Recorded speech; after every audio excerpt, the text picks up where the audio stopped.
이번 영상은 샌프란시스코 드영 뮤지엄에서 전시 중인 아르데코를 대표하는 화가 타마라 드 램피카의 이야기입니다. 구독해주시고 시청해주셔서 감사합니다. 가끔 타마라 드 램피카 스타일 그린드레스 입을 거야, 이런 말들을 듣곤 하는데요. 전해지는 그녀의 인생과 그림 스타일 얘기를 해볼게요. 타마라 드 램피카는 1894년에 폴란드인 부모에게서 태어났고요.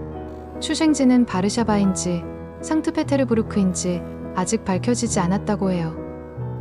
본인이 매력을 어필하기 위해 늘 출생 얘기를 바꿔서 말하곤 했어서 생일도 최근에야 확정적으로 밝혀졌다고 하더라고요. 어린 타마라는 부모의 이혼을 거치는 동안 부유한 외할머니와 유럽 각국을 여행했는데, 외할머니가 카지노에서 게임하는 동안 작품을 감상하고 그림을 배우면서 재능을 키웠다고 해요. 20대 초반에 러시아 귀족 타데우스 램피키와 결혼하면서 우리가 알고 있는 드 램피카 귀족성을 쓰게 되고요. 그런데 그냥 사진으로만 보기에도 위대한 개츠비 소설에서 부잣집 딸로 나오는 데이지 스타일 아닌가요? 이렇게 부족한 거 없을 것만 같은 부잣집 딸이 어떻게 화가가 된 것인지 잠시 얘기를 해볼게요. 타마라는 결혼 직후에 딸 키제트를 낳지만 러시아에서 바로 볼셰비키 혁명이 일어나는 바람에 귀족 남편은 감옥에 갇히고 타마라 모녀는 프랑스 파리로 피신하게 되죠.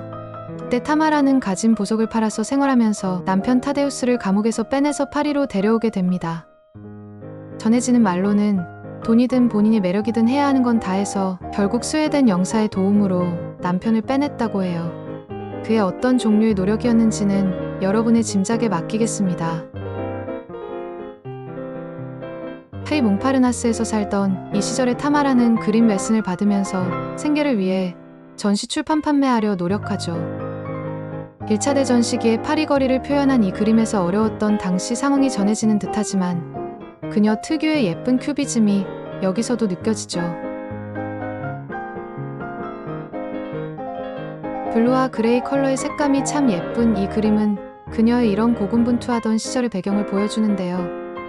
책장과 사물함 등이 소박하게 표현된 이곳은 타마라의 아파트이거나 그림 레슨실일 거라고 추정되죠. 이 초기 시기의 작품에서 이미 특징적인 색채 표현과 인물의 얼굴, 눈동자 표현 등이 발전해가는 걸 볼 수 있어서 흥미로웠어요.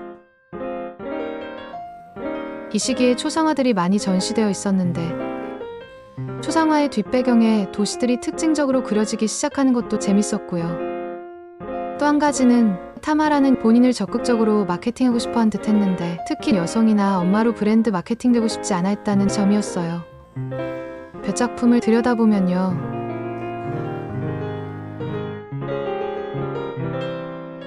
이 작품 프린스 에리스토프의 초상화 배경은 밀라노 나빌리 운하일 것이라고 하더라고요. 특이하게도 남성형인 램피츠키로 이름을 다르게 서명한 점이 눈에 띄었어요. 아직 무명이던 시기에 남성으로 보인 것이 입선에 유리하다고 생각해서인지 한동안 남성으로 서명했다는 설명이 있더라고요.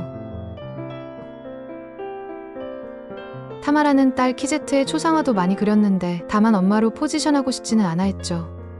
그래서 이 그림은 초반에는 딸의 이름을 빼고 발코니에서 라는 짤막한 타이틀로 전시되었고요. 심지어 키제트가 크고 난 뒤에는 딸이 아니라 여동생으로 소개하고 다니기도 했다고 해요. 아이러니하게도 이 딸을 모델로 한 바로 이 그림이 타마라에게 명성과 상업적 성공을 가져다준 초기 작품 중 하나로 꼽힙니다. 이 그림이 크게 호평을 받고 성공하게 되면서 이후 타마라는 딸 키제트의 그림을 자주 그리게 되죠. 왼쪽에서처럼 딸 키제트가 처정성체하는 그림도 그렸는데 당시 반유대주의 분위기 때문에 타마라 부부가 유대인 집안인 것을 숨기고 카톨릭 이미지를 빌리려고 한 것이 아닌가 하는 해석이 있다고 해요. 실제 딸 키제트는 영성체한 기억이 없다고 하네요. 이렇게 타마라는 화가로서 큰 성공을 거두게 되지만 이 시기에 잦은 사교활동, 약물 사용, 바그너막을 너무 크게 들으면서 작업하는 것 등으로 남편과는 불화가 잦았다고 하네요. 그리고 타마라의 애인관계들도 문제가 되었다고 하는 설도 있는데 이 부분은 당시 파리 사국의 분위기나 당사자가 아닌 이상 알 수도 없고 뭐라 말하기 어려운 부분이기도 한 것 같아요. 두 사람이 딸을 모델로 한 그림이 대성공을 거두던 1927년 남편은 폴란드 출장으로 집을 나간 다음 다시는 돌아오지 않고요. 타마라는 1929년 뉴욕을 방문한 이후 실물보다도 큰 이 초상화를 마무리하게 됩니다. 배경까지도 정교하고 기하학적으로 잘 짜여진 그림에서 혹시 마무리가 되지 않은 한 부분을 눈치채셨나요? 바로 결혼 반지가 있어야 할 왼손은 타마라가 의도적으로 마무리하지 않은 채로 남겨두었다고 합니다. 이후 1934년에 타마라는 헝가리 예술품 수집가인 고객 쿠프너 남작과 재혼하게 됩니다. 그렇게 이제 쿠프너 남작 부인으로도 불리게 된 거죠. 전시에서 알게 된 것 중 하나는 타마라는 1920년대 초반부터 패션 잡지 일러스트레이터 일부터 시작했었다는 거였죠. 타마라 본인이 부가티를 운전하고 있는 독일 패션 잡지 표지가 그녀의 가장 유명한 그림 중 하나이고요. 보그 잡지는 타마라를 모던 여성의 화신이라고 칭하기도 했고 디자이너로부터 쿠티르 의상을 협찬받기도 했어요. 이 잡지 표지들 옆으로는 그 유명한 그린드레스의 여인 초상화와 그녀에게 쿠티르 의상을 제공했었던 디자이너의 1930년도 초록 실크 드레스가 전시되어 있었어요. 즉, 타마라 드 램피카 그린드레스를 입는다고 하면 이렇게 드레이프 느낌이 나는 롱드레스 이미지인 거죠.